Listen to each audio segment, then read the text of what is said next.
الحمد لله نحمده ونستعينه ونستغفره ونؤمن به ونتوكل عليه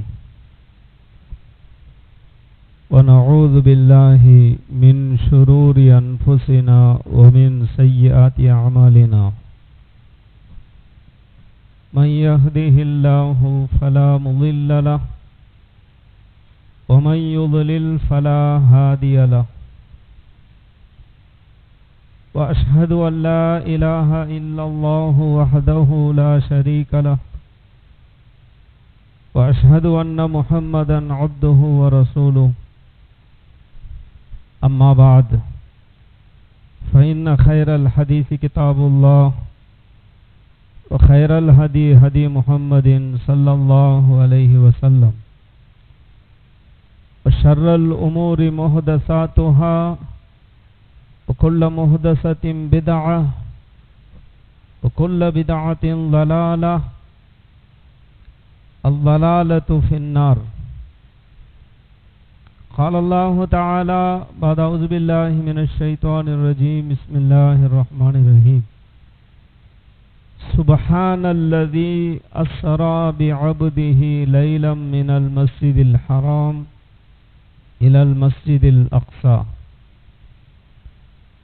الذي باركنا حوله لنريه من آياتنا إنه هو السميع البصير. يا أيها الذين آمنوا اتقوا الله حق تقاته ولا تموتن إلا وأنتم مسلمون. يا أيها الناس اتقوا ربكم الذي خلقكم من نفس واحدة وخلق منها زوجها وبث منهما رجالا كثيرا ونساء واتقوا الله الذي تساءلون به والأرحام إن الله كان عليكم رقيبا. يا أيها الذين آمنوا اتقوا الله وقولوا قولا سديدا يصلح لكم أعمالكم ويغفر لكم ذنوبكم ومن يطع الله ورسوله فقد فاز فوزا عظيما. اللهم صل على محمد وعلى آل محمد كما صليت على إبراهيم وعلى آل إبراهيم إنك حميد مجيد. اللهم بارك على محمد وعلى آل محمد كما باركت على إبراهيم وعلى آل إبراهيم إنك حميد مجيد. اللهم أرنا الحق حقا وارزقنا اتباعه وأرنا الباطل باطلا وارزقنا اجتنابه. رب اشرح لي صدري ويسر لي أمري واحلل عقدة من لساني يفقه قولي ربي زدني علما. اللهم إني أسألك علما نافعا وعملا متقبلا ورزقا طيبا. கண்ணியத்திற்குரிய எல்லாம் வல்ல அல்லாஹ் சுப்ஹானஹு வ தஆலாவின் நல்லடியார்களே, மதிப்பிற்கும் மரியாதைக்கும் உரிய அருமை தாய்மார்களே, சகோதரிகளே, மதரசாவினுடைய ஆசிரியர்களே, மாணவிகளே,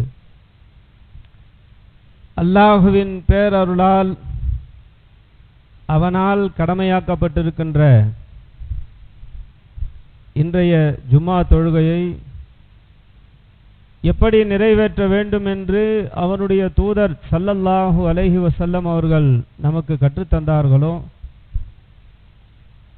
அதில் எவ்வித கலப்படமும் செய்துவிடாமல் அந்த தொழுகையை நிறைவேற்ற வேண்டும் என்பதற்காகவும் மார்க்கத்தை பற்றிய அறிவுரைகள், போதனைகள், அறவுரைகள், கொள்கை கோட்பாடுகளை விளங்கி முழுக்க முழுக்க அதன் அடிப்படையில் நமது வாழ்க்கையை அமைத்து கொள்ள வேண்டும் என்கிற தூய்மையான நோக்கத்தோடு நாம் எல்லாம் இங்கே வருகை தருகிறோம். அல்லாஹ் ரப்புல் ஆலமீன் நமது எண்ணங்களை தூய்மையாக்கி வைத்து நாம் செய்யக்கூடிய நல்லறங்களை அல்லாஹ் அங்கீகரிப்பானாக. நமது வருகையை அல்லாஹ் ஏற்றுக்கொள்வானாக. மேராஜ் தரும் படிப்பினை.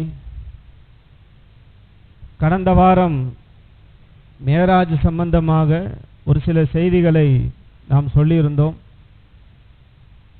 இருந்தாலும் இன்னும் அதில் ஏராளமான படிப்பினைகள் இருக்கின்ற காரணத்தினால் அந்த மேராஜ் பயணம், அதன் மூலம் நாம் பெற வேண்டிய படிப்பினைகள், நான் வாசித்த அந்த ஆயத்து சூரா இஸ்ரா. அந்த சூராவுக்கு பேரு இஸ்ரா. அந்த சூராவுக்கு இன்னொரு பேர் இருக்குது, பனி இஸ்ராயில். அதனுடைய முதல் ஆயத், சுபஹானல்லதி அஸ்ரா பிஅப்திஹி லைலன் மினல் மஸ்ஜிதில் ஹராமி இலல் மஸ்ஜிதில் அக்ஸா அல்லதி பாரகனா ஹவுலஹு லினுரியஹு மின் ஆயாத்தினா இன்னஹு ஹுவஸ் ஸமீஉல் பஸீர். மிஅராஜ் பயணம். ஒரு மனிதன் தன் வாழ்க்கையில் எத்தனையோ பயணங்களை செய்கின்றான். அந்த பயணங்கள் அவனுக்கு பல அனுபவங்களை தருகிறது. ஜர்னி அல்லது டிராவல், பயணம். உலகத்தை முதலில் சுற்றி வந்தது இப்னு பத்தூதா. கொலம்பஸ் கிடையாது, இப்ன் பத்தூதா என்கிற ஒரு முஸ்லிம் பேரறிஞர். அவர் மேற்கொண்ட அந்த பயணம், த ஜர்னிங்கிற பேர்ல ஆங்கிலத்தில் நூலாகவே வந்திருக்கிறது. உலகம் முழுவதிலும் தான் கண்ட அதிசயங்கள். ஒரு மனிதன் பயணம் செய்யும் போது பல அனுபவங்களை மனிதன் பெறுகிறான். அதனால்தான் குர்ஆன் சொல்கிறது, சீரு ஃபில் அர்த், பூமியில் பயணம் மேற்கொள்ளுங்கள், சுற்றி பாருங்கள், பிக்னிக் போங்க. சீரு ஃபில் அர்த், பல்வேறு அட்டாட்சிகளை அல்லாஹ் இந்த பூமியில் வைத்திருக்கிறான். ஆனால் சில பயணங்கள் இருக்கிறது, அது மனிதர்களுக்கு மிகப்பெரிய ஒரு படிப்பினையாக அமைந்து விடுகிறது. அப்படிப்பட்ட ஒரு பயணங்களில் ஒன்று மிஅராஜ் என்கிற நபிகள் நாயகம் ஸல்லல்லாஹு அலைஹி வஸல்லம் அவர்கள் மேற்கொண்ட பயணம். விண்ணுலக யாத்திரை. இரவின் சிறு பகுதியில் பூமியில் இருந்து 7 வானங்களை கடந்து சென்று வருவது. அந்த முதல் ஆயத்தில் அல்லாஹ் சொல்லி காட்டுறான், பயணத்திற்கான ஏற்பாடு செய்தது அல்லாஹ், பயணம் சென்றது நபி ஸல்லல்லாஹு அலைஹி வஸல்லம் அவர்கள். எங்கிருந்து பயணம் புறப்பட்டது? மினல் மஸ்ஜிதில் ஹராம். எங்கே பயணம் முடிந்தது? இலல் மஸ்ஜிதில் அக்ஸா. எப்போது பயணம்? லைலன், இரவில். எதற்காக பயணம்? லினுரியஹு மின் ஆயாத்தினா, நமது பெரிய பெரிய அட்டாட்சிகளை நாம் முஹம்மது ஸல்லல்லாஹு அலைஹி வஸல்லம் அவர்களுக்கு காண்பிப்பதற்காக. லினுரியஹு மின் ஆயாத்தினா. அந்த பயணம் மேற்கொண்ட இடம் எப்படிப்பட்டது? பாரக்னா ஹவுலஹு, அதை சுற்றிலும் பரக்கத் நிறைந்தது. பைத்துல் மக்திஸ், பரக்கத், உலகத்திலேயே பரக்கத்தான இடம். இன்றைக்கு துப்பாக்கிகள் வெடித்து கொண்டிருக்கின்றன, வெடிகுண்டுகள் வெடித்து கொண்டிருக்கின்றன. ஆனால் அல்லாஹ் சொல்லி காட்டுறான், பாரக்னா ஹவுலஹு.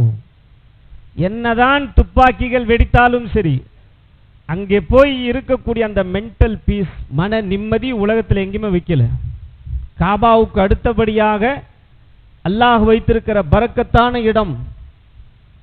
அசல ஒரு சோதனை இதுதான். இவ்வளவு வெடிகுண்டுகள் வெடித்த பிறகும் மனிதர்கள் இதை தேடி வருகிறார்களா இல்லையா? அதான் அசல் சோதனை. ஒண்ணுமே இல்லை, ஜாலியா ட்ரிப் அடிக்கலான்னு சொன்னா யார் வேணாலும் போவாங்க. அசல் சோதனை அதுதான். அப்ப பைத்துல் மக்திஸ் அல்லதி பாரக்னா ஹவுலஹு, அதை சுற்றிலும் நாம் பரக்கத் செய்திருக்கிறோம். 6 இடங்களில் பைத்துல் மக்திஸை குறித்து அல்லாஹ் சொல்லி காட்டுறான். எல்லா இடங்களிலுமே பாரக்னா, நாம் பரக்கத் செய்திருக்கிறோம். ஏராளமான இறை தூதர்கள் நல்லடியார்கள் அந்த இடத்தில் வந்தார்கள். பரக்கத் நிறைந்த இடம். பாருங்க, ஒரு பயணத்துல எத்தனை அம்சங்கள் ஒரே ஆயத்தில் அல்லாஹ் சொல்லி முடிக்கிறான். பயண ஏற்பாடு அல்லாஹ் செய்தான். பயணம் சென்றது முஹம்மது ஸல்லல்லாஹு அலைஹி வஸல்லம் அவர்கள். எங்கிருந்து பயணம்? மினல் மஸ்ஜிதுல் ஹராம். எங்க முடிந்தது? இலல் மஸ்ஜிதுல் அக்ஸா. எப்போது நடந்தது? லைலன், இரவில்.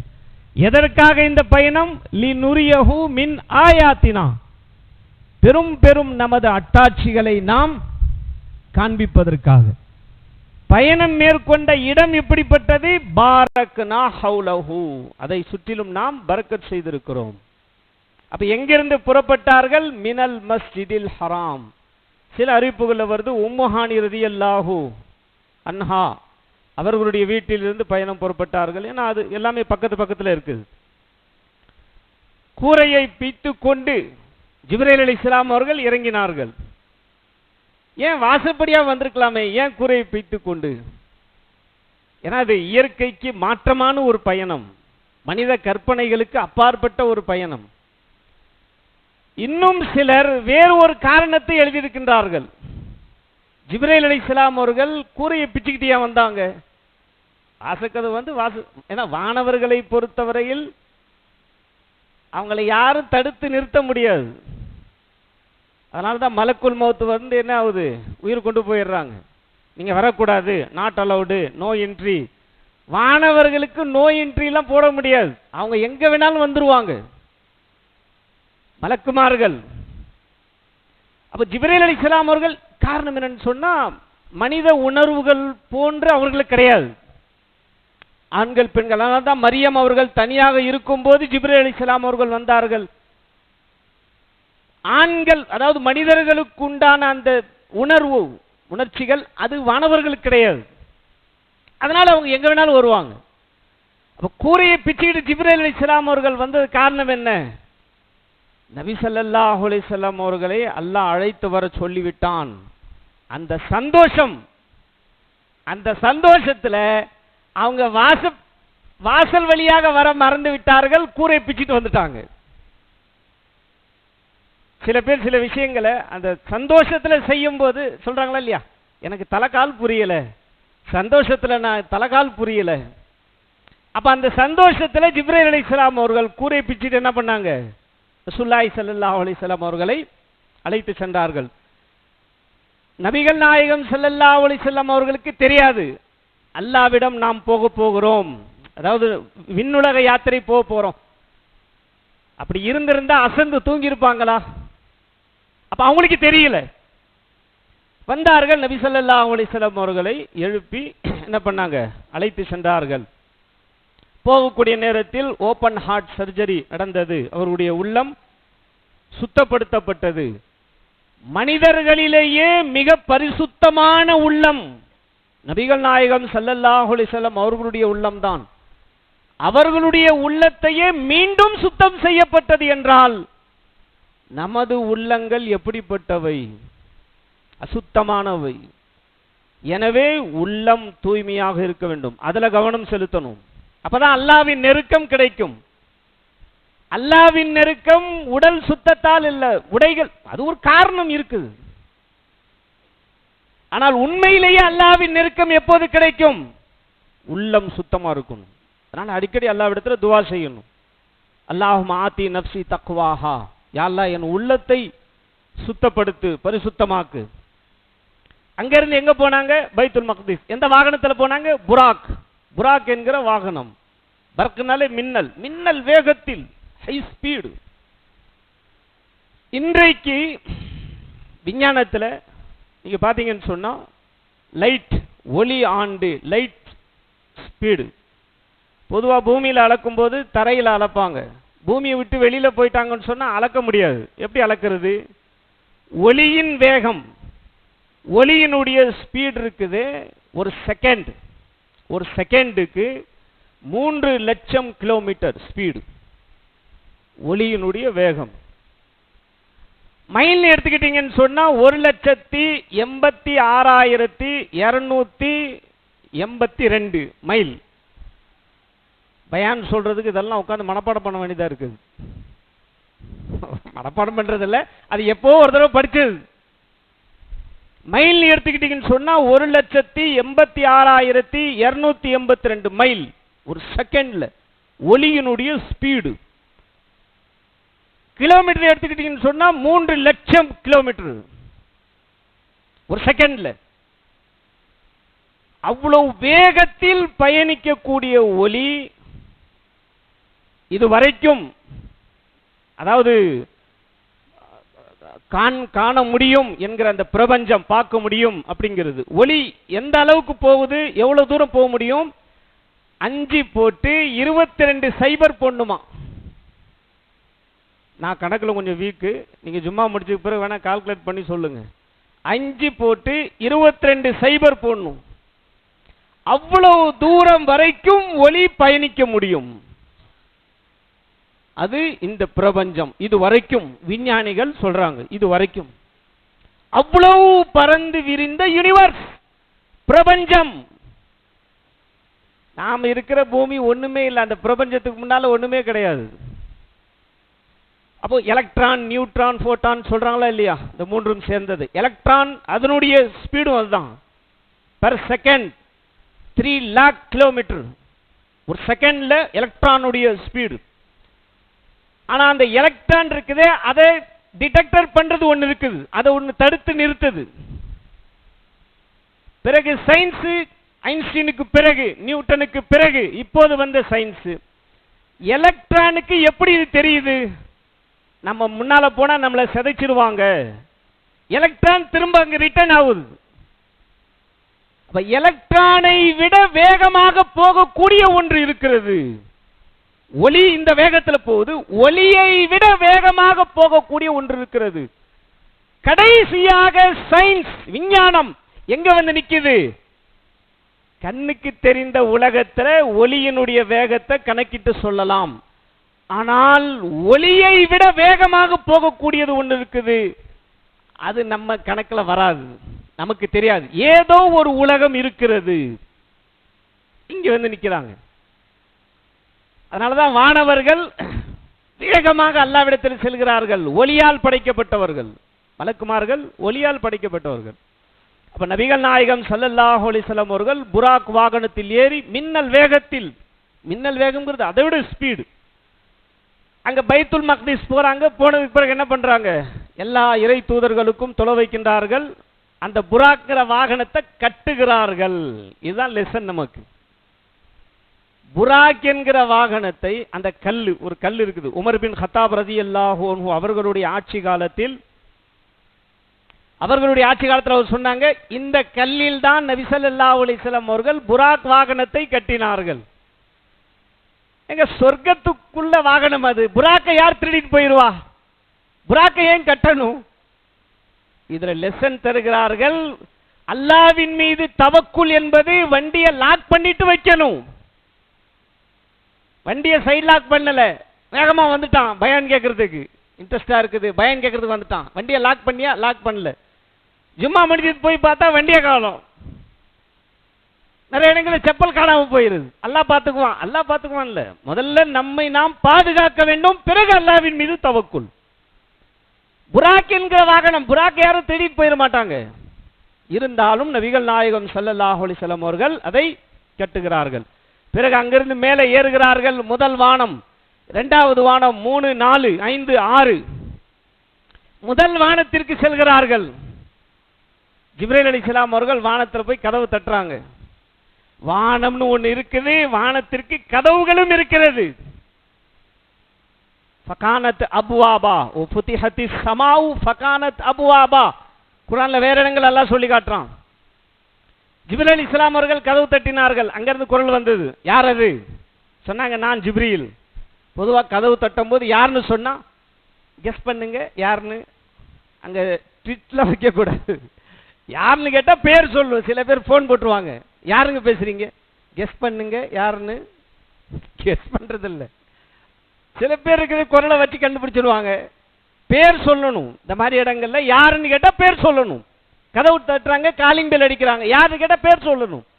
ஜிப்ரீல் அலைஹிஸ்ஸலாம் அவர்கள் நான், கூட யார் இருக்கிறா? முஹம்மது ஸல்லல்லாஹு அலைஹி வஸல்லம் அவர்கள். அவர்களுக்கு அழைப்பு தரப்பட்டதா? ஆம், அழைப்பு தரப்பட்டது. கதவு திறக்கப்படுகிறது. முதல் வானம், முதல் வானத்தில் ஆதம் அலைஹிஸ்ஸலாம் அவர்கள் இருக்கின்றார்கள்.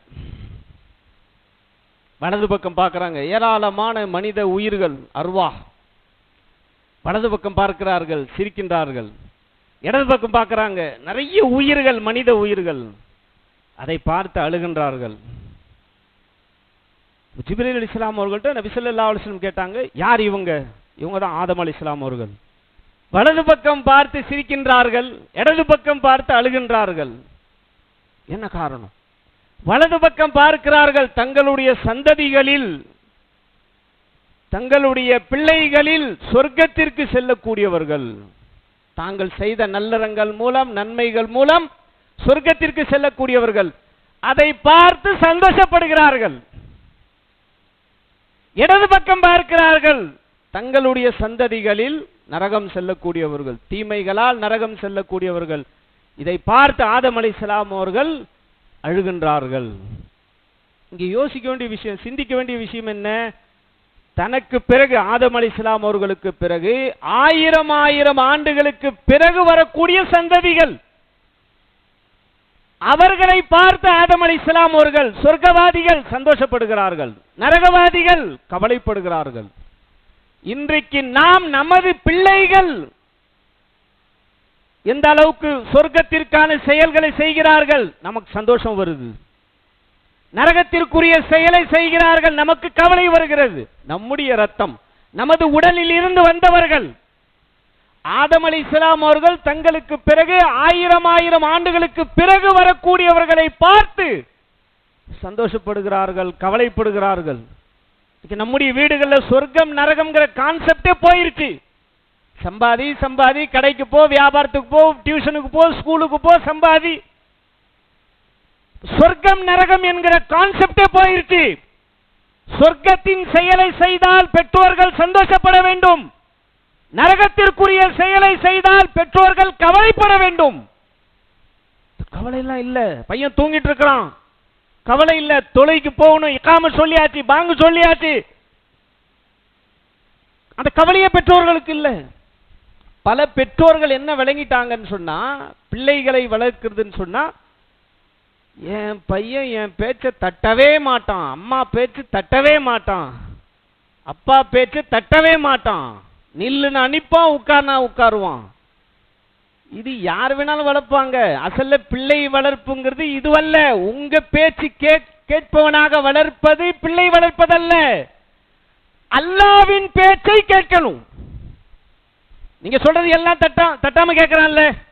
நீங்க தொழுகைக்கு போ சொன்னா போறானா?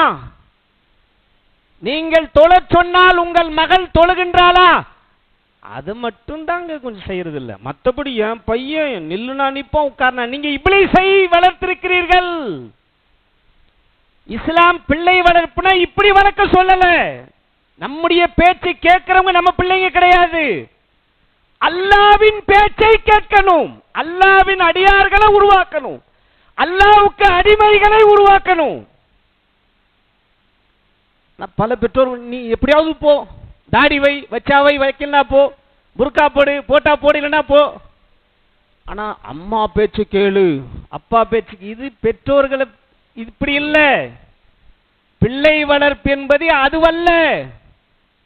என் பேச்சு கேட்டாலும் கேளு, கேட்கலனாலும் போ, பாங்கு சொல்லியாச்சு, போ மஸ்ஜிதுக்கு. அல்லாஹ்வுக்கு அடிமைகளை உருவாக்கணும், அல்லாஹ் சொல் பேச்சு கேட்கணும். ஆட்டோமேட்டிக்கா நம்முடைய சொல் பேச்சை அல்லாஹ் மாற்றி விடுவான். ஞாபகம், நம்ம மாத்த போறது இல்லை, அல்லாஹ் மாத்திடுவான். அந்த பிள்ளைங்க உணரணும். என்ன இப்ப பார்த்தாலும் எங்க அம்மா அப்பா, எப்ப பார்த்தாலும் அல்லாஹ் அல்லாஹ் அல்லாஹ் வணங்கணும், இபாதத் செய்யணும், தொழுவணும், எப்ப பார்த்தாலும் குர்ஆன். இது பிள்ளைகளுடைய உள்ளத்துல பதியணும். நம்முடைய பிள்ளைகள் நமது பேச்சை கேட்கிறார்களோ இல்லையோ, அல்லாஹ்வின் பேச்சை கேட்கணும். இப்படி வளர்க்கணும். இதுதான் குழந்தை வளர்ப்பு. இல்லைன்னு சொன்னா இந்துக்கள்ல கிறிஸ்தவர்கள்ல கடவுளே இல்லைன்னு சொல்லக்கூடியவங்களாம் பாருங்க, என் பையன் என் பேச்சை தட்டவே மாட்டான், நான் கிழிச்ச கோட்டை தாண்டவே மாட்டான். இது யார் வேணாலும் செய்வாங்களே. இதுவல்ல சாதனை. சாதனை என்பது என்ன? என் மகன் பாங்கு சொல்லிவிட்டால் ஓடிடுறான் மஸ்ஜிதுக்கு, பள்ளிவாசலுக்கு. இகாம சொல்லிவிட்டால் ஓடுறான். இதுதான் குழந்தை வளர்ப்பு. உண்மையான பிள்ளை வளர்ப்பு இதுதான். பல பேருக்கு புரியுறது இல்லை. பாருங்க, ஆதம் அலைஹிஸ்ஸலாம் அவர்கள் தங்களுக்கு பிறகு பல ஆயிரம் ஆண்டுகளுக்கு பிறகு வரக்கூடிய சந்ததிகள் என்ன செய்யறாங்க? வலது பக்கம் பார்க்கறாங்க, சந்தோஷப்படுறாங்க. பிள்ளைகள் சொர்க்கத்திற்குரிய காரியம் செய்தால் பெற்றோர்கள் சந்தோஷப்படும். நரகத்திற்குரிய காரியம் செய்கிறார்கள், என்ன பண்றாங்க? கவலைப்படுகிறார்கள். இது முதல் வானம். இரண்டாவது வானத்துக்கு போறாங்க, அதே போல கதவு தட்டுறாங்க, யாருன்னு கேட்கறாங்க, பதில் வருது. பிறகு இரண்டாவது வானம் திறக்கப்படுகிறது, மேல போறாங்க.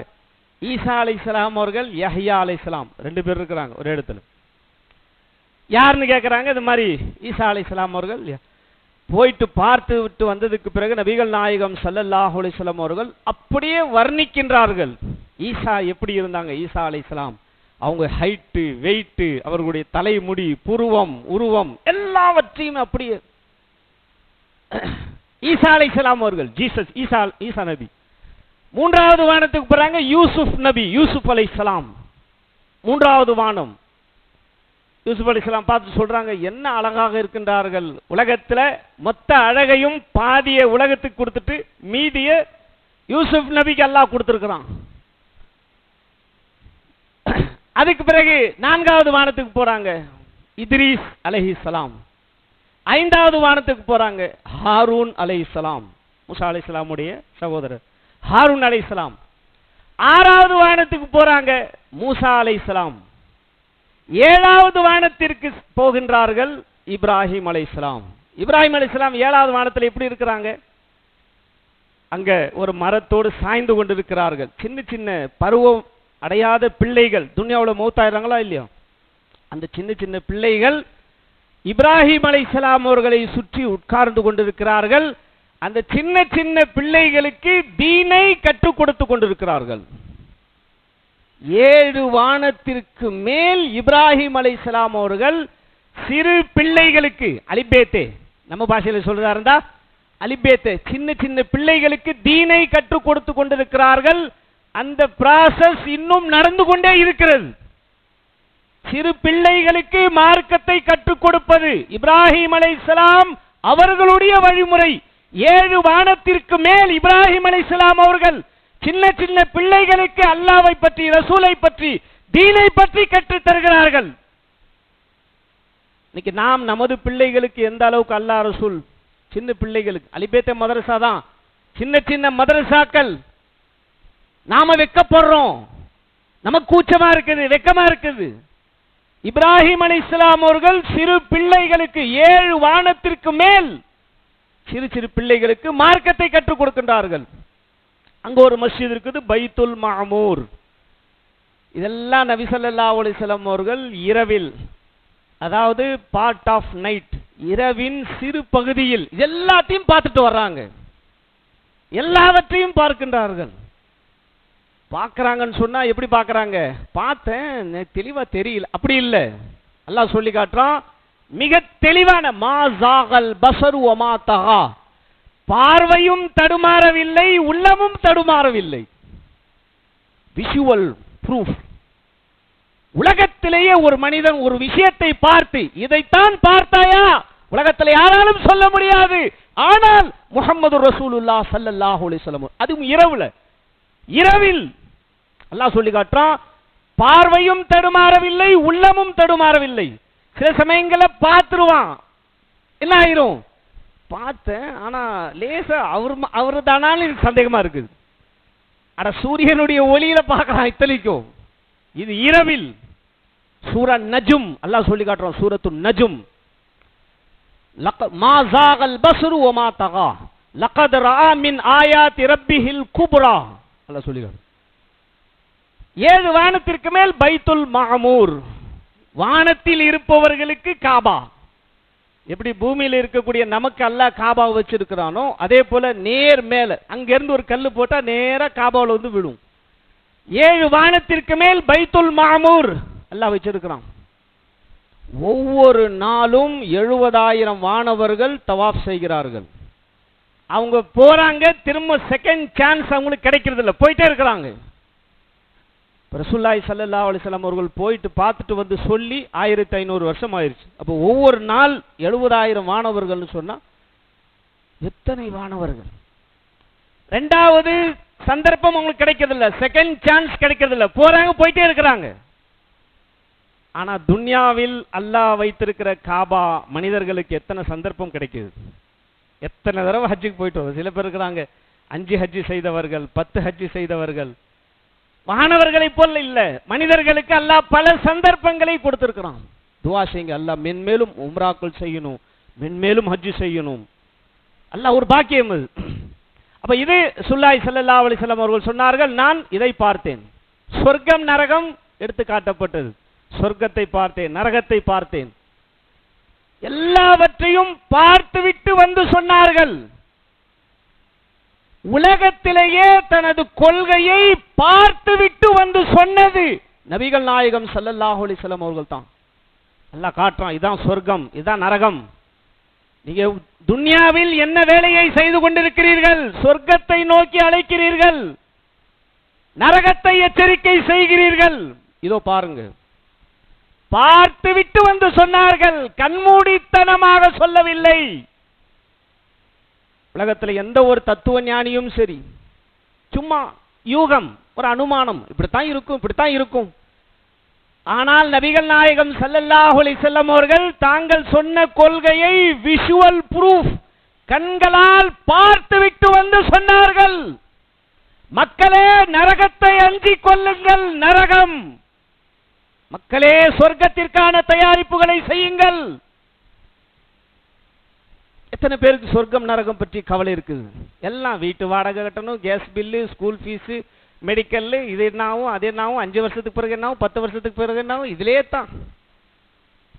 அசல் கவலை என்னது? சொர்க்கம் நரகம். பெருமானார் ஸல்லல்லாஹு அலைஹி வஸல்லம் அவர்கள் எந்த சொர்க்கத்தை நோக்கி அழைத்தார்களோ அதை கண்களால் பார்த்துவிட்டு வந்தார்கள். எந்த நரகத்தை எச்சரிக்கை செய்தார்களோ அந்த நரகத்தை கண்ணால் பார்த்துவிட்டு வந்தார்கள். நரகம், சொர்க்கம், நரகம். அதனாலதான் இஸ்லாம் ஒரு சாம்ராஜ்யம். இஸ்லாம் உலகத்தில் எத்தனையோ ஐடியாலஜிகள். உலகத்தில் நீங்க பாத்தீங்கன்னு சொன்னா பேரரசு, எம்பயர், வல்லரசு, சூப்பர் பவர், சுப்ரீம் பவர். ஒன்னு மிலிட்ரி, ராணுவத்தை வைத்து சூப்பர் பவர் ஆக முடியும். யார்கிட்ட பலமான ராணுவம் இருக்குதோ அவர்கள் சூப்பர் பவர் சொல்லிக்கிறாங்க. ரெண்டாவது, யாரிடத்துல ஆயுதங்கள் இருக்கிறதோ, வெப்பன், அவங்க தங்களை சூப்பர் பவர், அமெரிக்கா மாதிரி. அல்லது புதிய கண்டுபிடிப்புகள், யாரிடத்துல பொருளாதாரம், எக்கனாமிக்கல் அதிகமா இருக்குதோ அவங்க வல்லரசு, சூப்பர் பவர். ஆனால் இந்த மூன்றையும் விட பவர்ஃபுல்லானது ஒன்று இருக்குது. இது ஞாபகம் வைங்க. என்னதான் கல்வி இருந்தாலும், காசு பணம் இருந்தாலும், ஆயுதங்கள் இருந்தாலும், படைபலம் இருந்தாலும், இவைகளால் நாடுகள் வல்லரசு ஆக முடியும், இருக்குது. ஆனால் இவை அனைத்தையும் அடித்து நொறுக்கக்கூடிய ஒன்று இருக்கிறது. அது என்ன? ஐடியாலஜி, தத்துவம், கொள்கை. இந்த கொள்கை இருக்குது. இந்த கொள்கை வந்து விட்டால் அமெரிக்காவையும் வெல்ல முடியும், சைனாவையும் வெல்ல முடியும், ஜப்பானையும் வெல்ல முடியும், உலக நாடுகள் அத்தனையும் வெல்ல முடியும். இதைத்தான் சஹாபாக்கள் செய்தார்கள். இதுக்கு ஆயுதம் தேவையில்லை, இதுக்கு கல்வி அறிவு கூட தேவையில்லை, இதுக்கு ஆள் பலம், படை பலம், பண பலம், புதிய கண்டுபிடிப்புகள் எதுவுமே தேவையில்லை.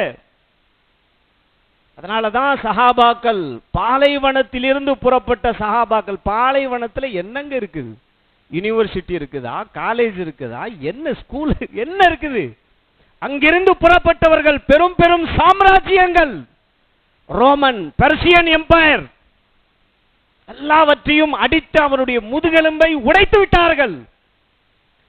ஒன்னு ஞாபகம் இங்க, என்னதான் ஒரு நாடு ஆயுதத்தில் பலமடைந்து என்னதான் மேல போனாலும் சரி, படை பலம் என்னதான் மேல போனாலும் சரி, புதிய கண்டுபிடிப்புகள், லேட்டஸ்ட் டெக்னாலஜி என்னதான் மேல போனாலும் சரி, ஒன்னு இருக்கு ஐடியாலஜி, தத்துவம், கொள்கை. இது ஸ்ட்ராங்காக இருந்து விட்டால் எப்படிப்பட்ட வெப்பன்களையும் அடித்து நொறுக்க முடியும். அதைத்தான் இஸ்லாம் சொல்லுகிறது ஈமான். அதற்கு பேர் ஈமான், யகீன். காசு பணம் ஒட்டு போட்ட துணிகள், துணி எப்படி இருந்தது? உமர் பின் கத்தாப் ரலியல்லாஹு அன்ஹு, பெரும் பெரும் வல்லரசுகள் பார்த்து நடுங்கிய பயந்த உமர் பின் கத்தாப் ரலியல்லாஹு அன்ஹு, ஷாம் வெற்றி கொள்ளப்பட்டது, சாவியை வாங்கறதுக்கு வர்றாங்க. உடலில் ஆடை அணிந்திருக்கிறார்கள், 14 தையல் போடப்பட்டிருக்கிறது. காசு பணம் வெளி தோற்றம். அதனால இது ஞாபகம் வைங்க, ஐடியாலஜின்னு ஒன்று இருக்குது. Ideological empire, super power. இதுக்கு ஆயுதம் தேவையில்லை, படிப்பு தேவையில்லை, படைபலம், பணபலம், ஆள் பலம் எதுவுமே தேவையில்லை. இதைத்தான் இஸ்லாம் வலியுறுத்துகிறது. பெருமானார் ஸல்லல்லாஹு அலைஹி வஸல்லம் அவர்கள் என்ன பண்ணாங்க? சொர்க்கம் நரகம் பார்த்தாங்க. பிறகு அல்லாஹ்விடத்திலே சென்றார்கள். அல்லாஹ்வை பார்க்கல, அல்லாஹ்வை பார்க்க முடியாது. இன்ஷா அல்லாஹ் மறுமையில் மரணத்திற்கு பிறகு அல்லாஹ்வை பார்ப்போம் இன்ஷா அல்லாஹ். சொல்லுங்க இன்ஷா அல்லாஹ். அல்லாஹ்வை பார்க்கணும், அதான் பெரிய பாக்கியம். ஒரு மோமினுடைய லட்சியம், பெரிய பாக்கியம் என்ன? அல்லாஹ்வை பார்க்கணும். அல்லாஹ்விடத்தில் துஆ செய்யுங்கள், யா அல்லாஹ் உன்னை காணும் பாக்கியத்தை எனக்கு கொடு.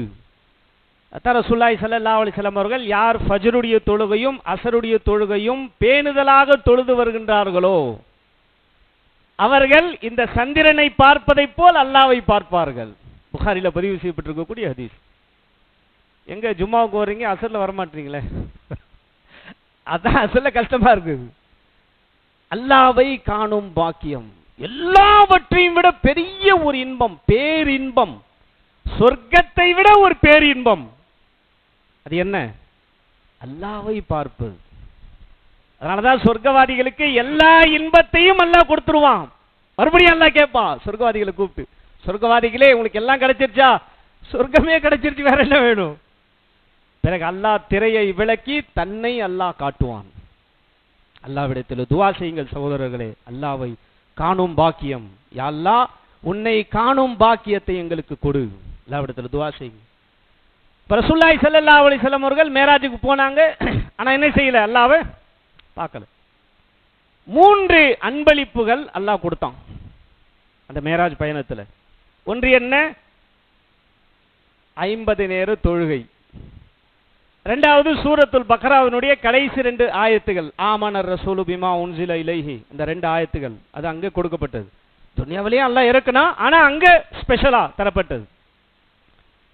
மூன்றாவது, யார் இணை வைக்கவில்லையோ, இணை வைக்காதவர்கள், ஷிர்க் தௌஹீதுவாதிகளுடைய பாவங்களை நான் மன்னிப்பேன் என்கிற சுப செய்தி, ஒரு குட் நியூஸ்.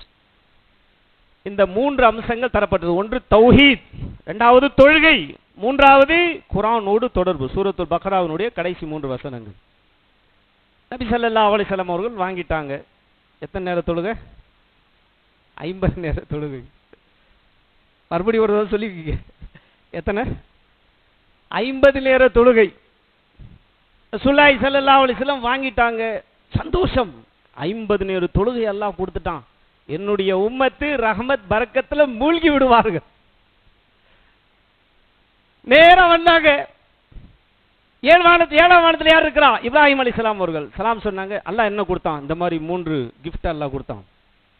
பரவாயில்ல, அல்ஹம்துலில்லாஹ், மாஷா அல்லாஹ். அவங்களுக்கு தெரியாது. மூசா அலைஹிஸ்ஸலாம் வந்தாங்க. அல்லாஹ் அவங்களுக்கு என்ன கொடுத்தான்? இந்த மாதிரி 50 நேர தொழுகை. 50 நேர தொழுகையா? ஏன்னா அவங்க அனுபவசாலி. அந்தஸ்தில் குறைவாக இருந்தாலும் அனுபவசாலிகள் சொல்றது கேட்கணும். நபி ஸல்லல்லாஹு அலைஹி வஸல்லம் அவர்களை விட அந்தஸ்தில் யார் குறைந்தவர்கள்? எல்லாம் நம்மை பொறுத்தவரையில் இறை தூதர்கள் சமம். அல்லாஹ் அந்தஸ்து இது பண்ணி வச்சிருக்கிறான். அந்தஸ்தில் குறைவாக இருந்தாலும் மூசா அலைஹிஸ்ஸலாம் என்ன பண்ணாங்க? 50 நேர தொழுகையா? செத்துக்கிட்டு போயிட போறானுங்க, நீங்க போயிட்டு குறைச்சி அல்லாஹ்விடத்துல குறைத்து வாங்கிட்டு வாங்க. மறுபடியும் போறாங்க. மறுபடியும் போனா 5 குறைக்கப்பட்டது, 45. மறுபடியும் சொல்றாங்க, இல்ல ஃபைன உம்மத்தக லா துதீக், உங்களுடைய சமுதாயம் சக்தி பெற மாட்டார்கள். 50 நேரம் 45 நேரம் தொழுதா அவ்வளவுதான். 2வது நாள் ஹாஸ்பிட்டல் அட்மிட் ஆக வேண்டியதுதான். அப்புறம் பிறகு 9 முறை போயிட்டு வந்தாங்க. 5 குறைக்கப்பட்டது. 9 முறை 5ல வந்து நிக்குது. அப்போ மூசா அலைஹிஸ்ஸலாம் அவர்கள் சொன்னாங்க, என்னுடைய சமுதாயத்திற்கு 2 நேர தொழுகையை அல்லாஹ் கடமையாக்கி இருந்தான். இத்தனைக்கும் சம்பாதிக்கணும், வேலை செய்யணும், கஷ்டம்லாம் வைக்கல. மண்ணு செல்வா, வானத்திலிருந்து உணவை அல்லாஹ் இறக்கி வைத்தான். அப்பவும் அவங்க தொழாம இருந்தானுங்க. 2 நேர தொழுகை, 3 வேளை சாப்பிட்றதுக்கு ரெடியா இருந்தான். ஆனா 2 வேளை தொழ மாட்டாங்களாம். அதனால உங்களுடைய சமுதாயம் இதற்கும் சக்தி பெற மாட்டார்கள். அடுத்த இன்னொரு தடவை போயிட்டு வந்தா அவ்வளவுதான், 5 காலியா போயிடும். அப்புறம் என்ன இருக்கு போகுது? அதனால நபி ஸல்லல்லாஹு அலைஹி வஸல்லம் அவர்கள் சொன்னார்கள், இதுக்கு மேல போறதுக்கு எனக்கு வெக்கமா இருக்குது.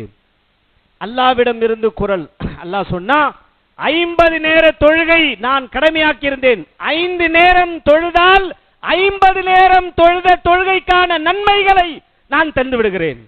நன்மைகள் அப்படியே தான் இருக்கும், நன்மைகள் குறையாது. குவான்டிட்டி குறைந்திருக்கிறது, ஆனா என்ன இல்ல, நன்மைகள் குறையாது. அருமை சகோதரர்களே, 50 நேர தொழுகை அல்லாஹ் கடமையாக்கி இருந்தானா நம்முடைய நிலைமை என்ன இருக்கும்? அல்லாஹ்வுக்கு நன்றி செலுத்துங்கள். 5 நேர தொழுகை. சரி, இப்ப ரசூல் ஸல்லல்லாஹு அலைஹி வஸல்லம் இவங்களுக்கு ஏன் தோணல? நம்ம ரசூலுல்லாஹி ஸல்லல்லாஹு அலைஹி வஸல்லம் அவங்களுக்கு இருந்தது, நம்பிக்கை இருந்தது. ஞாபகம் வைங்க. ஏன்? உயிரையும் தருவதற்கு சஹாபாக்கள் ரெடியாக இருந்தார்கள். 50 நேரம் தொழ மாட்டாங்களா?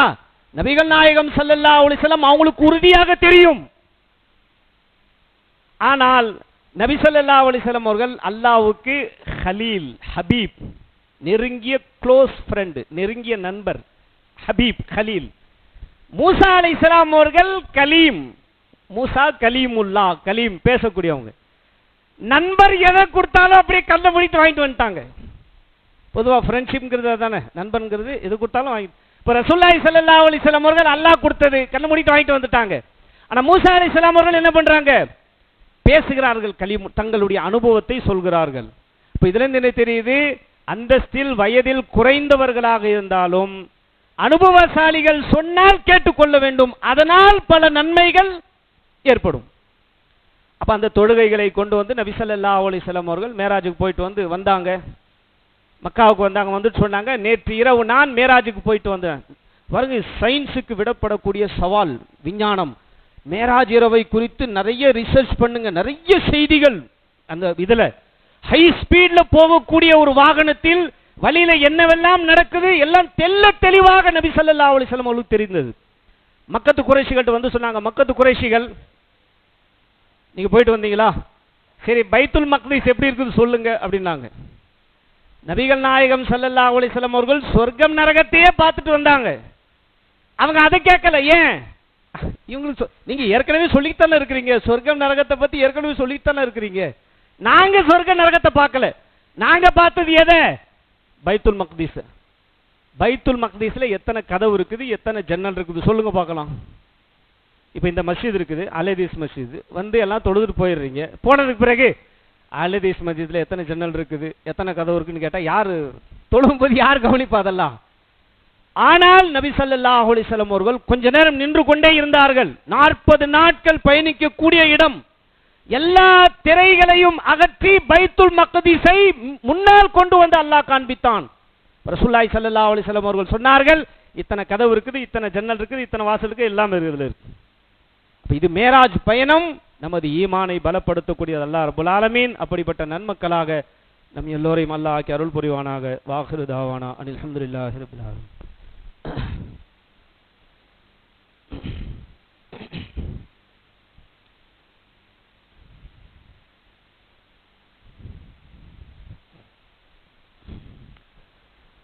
அஹ்மதுஹு வ நுஸல்லி அலா ரசூலிஹில் கரீம். அம்மா பாத். ஃபௌது பில்லாஹி மினஷ் ஷைத்தானிர் ரஜீம். பிஸ்மில்லாஹிர் ரஹ்மானிர் ரஹீம். கண்ணியத்திற்குரிய சகோதர சகோதரிகளே, இந்த உலகத்தில் நமது பாதுகாப்பு என்பது நாம் சம்பாதிக்கக்கூடிய காசு பணத்திலோ அல்லது நாம் படிக்கக்கூடிய படிப்பிலோ அல்லாஹ் வைக்கவில்லை. அல்லாஹ்வின் தீனை, அல்லாஹ்வின் மார்க்கத்தை நாம் எந்த அளவுக்கு பாதுகாக்கின்றோமோ அந்த அளவுக்கு உலகத்தில் நாம் பாதுகாப்பாக இருப்போம். இன்றைக்கு முஸ்லிம்களுடைய மிகப்பெரிய ஒரு கடமை மஸ்ஜிதுகளை பாதுகாக்க வேண்டும், பள்ளிவாசல்களை பாதுகாக்க வேண்டும். அயோத்தி அயோத்தின்னு சொல்றாங்க. எத்தனை பேருக்கு அயோத்தியை பத்தி தெரியும்? 6 லட்சம் மக்கள் வாழக்கூடிய ஒரு பகுதி அயோத்தி. 100க்கும் மேற்பட்ட மஸ்ஜிதுகள் இருக்குது, பள்ளிவாசல், பெரிய பெரிய பள்ளிவாசல். 1998ல் நாங்க போயிருக்கிறேன். 100க்கும் மேற்பட்ட பெரிய பெரிய மஸ்ஜிதுகள் இருக்குது அயோத்தியில. திரும்பிய திசைகள் எல்லாம் மஸ்ஜிதுகள், பள்ளிவாசல்கள். அது போக சின்ன சின்ன மஸ்ஜிதுகள் நிறைய இருக்குது. 70% முஸ்லீம்கள் வாழக்கூடிய ஒரு பகுதி. ஆனா எப்படி ஒரு தோற்றம் ஏற்பட்டு விட்டது? என்னமோ ராமர் பிறந்தாரு, அது பிறந்தாரு, என்னமோ ஒன்று சொல்லி உலக அளவில் அது கொண்டு போய் அதை வைத்தே அரசியல், அதை வைத்தே மதவெறி, அதை வைத்தே ஒரு சண்டை சச்சரவுகளை ஏற்படுத்தி மனக்கசப்புகள். இதற்கு முக்கிய ஒரு காரணம் என்ன? முஸ்லீம்கள் ஒரு காரணம். மஸ்ஜிதுகளை பாதுகாக்க வேண்டும். சிசிடிவி கேமராவோ சுவர்களோ மஸ்ஜிதுகளை பாதுகாக்காது. தொழுவதன் மூலம் மஸ்ஜிதுகளை பாதுகாக்க வேண்டும். அந்தந்த மஹல்லாவில் இருக்கக்கூடிய முஸ்லீம்கள் மஸ்ஜிதுகளுக்கு சென்று தொழ வேண்டும், தொழுகை நிலைநிறுத்த வேண்டும், மஸ்ஜிதுகளை பாதுகாக்க வேண்டும். இல்லாவிட்டால் தீய சக்திகள் பாருங்க, நம்ம என்னதான் சம்பாதிச்சாலும் நாம நினைக்கிறோம் நான் சம்பாதிச்சிட்டேன், நான் வியாபாரம் பண்ணிட்டேன், நான் கடையில் இருக்கிறேன், நான் பிசினஸ் பண்ணிடுவேன். அல்லாஹ் அதுல பரக்கத் வைக்கிறது இல்ல. மஸ்ஜிதுகளை அல்லாஹ்வின் தீனை பாதுகாத்தால் உலகத்தில் அல்லாஹ் நம்மை பாதுகாப்பான். அதனால் இன்றிலிருந்து உறுதிமொழி எடுத்துக்கொள்ளுங்கள். நான் ஜமாத்தோடு தொழுவேன். என்ன காரணம், எந்த வேலையாக இருந்தாலும் சரி, எவ்வளவு பெரிய கஸ்டமர் வந்தாலும் சரி, என்ன பிசினஸ் இருந்தாலும் சரி, நான் ஜமாத்தோடு தொழுவேன், மஸ்ஜிதுக்கு செல்வேன், நான் அல்லாஹ்வின் மார்க்கத்தை பாதுகாப்பேன் என்று உறுதிமொழி எடுத்துக்கொள்ளுங்கள். அல்லாஹ் ரப்பல் ஆலமீன் அப்படிப்பட்ட நற்பண்புகள் கொண்ட மக்களாக நம் எல்லோரையும் அல்லாஹ் ஆக்கி அருள் புரிவானாக. வாஹிரு தாவானா அல்ஹம்துலில்லாஹி ரப்பில் ஆலமீன். அஸ்ஸலாமு அலைக்கும்.